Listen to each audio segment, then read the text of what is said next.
Assalamualaikum warahmatullahi wabarakatuh teman-teman semua. Perkenalkan, nama saya Helen Fariska dari Prodi Sastra Indonesia dengan NIM 2001745, tugas sejarah sastra Indonesia.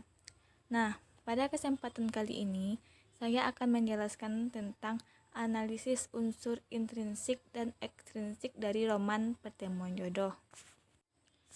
Nah, teman-teman, kita langsung saja masuk ke pembicaraan kita, yaitu unsur intrinsik.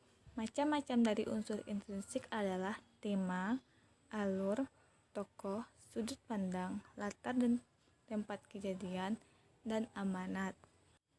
Selanjutnya adalah macam-macam dari unsur ekstrinsik. Yang pertama, latar belakang, nilai moral, nilai pendidikan, dan nilai sejarah. Nah, teman-teman, kita langsung masuk kepada unsur intrinsik dari roman Pertemuan Jodoh ini. Yang pertama adalah tema. Tema dari roman ini adalah kisah percintaan antara bangsawan dan pribumi. Roman ini mengisahkan antara seorang pemuda yang bernama Supatra dan pemudi yang bernama Ratna. Dalam kisah percintaan mereka ini, pihak dari keluarga laki-laki tidak menyetujui hal tersebut karena perbedaan derajat. Yang kedua adalah alur. Alur dari roman Pertemuan Jodoh ini menggunakan alur maju.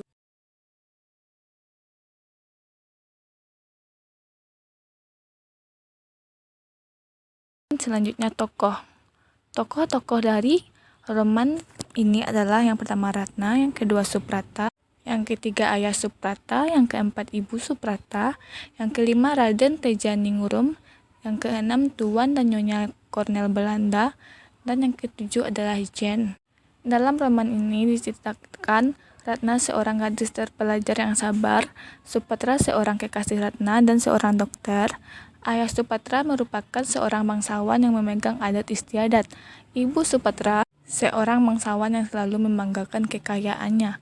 Raden Tejaningrum adalah wanita pilihan dari Ibu Supatra untuk Tuan dan Nyonya Kornel Belanda, seorang orang Belanda yang kaya raya dan rendah hati. Dan terakhir Jen adalah pembantu yang mempunyai sifat buruk. Selanjutnya adalah sudut pandang.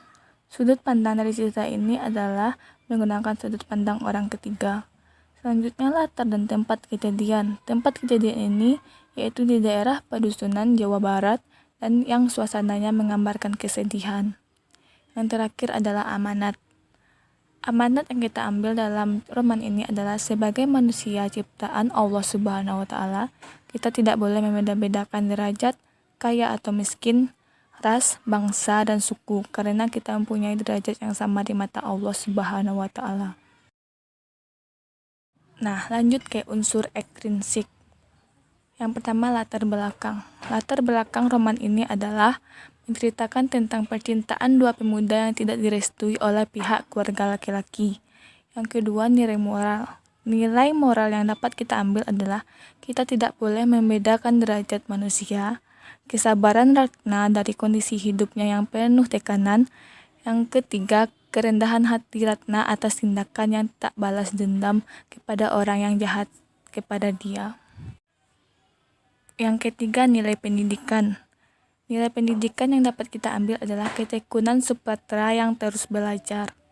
Dan terakhir adalah nilai sejarah. Nilai sejarah yang kita ambil adalah dalam roman ini terlihat jelas tentang perbedaan status sosial. Contohnya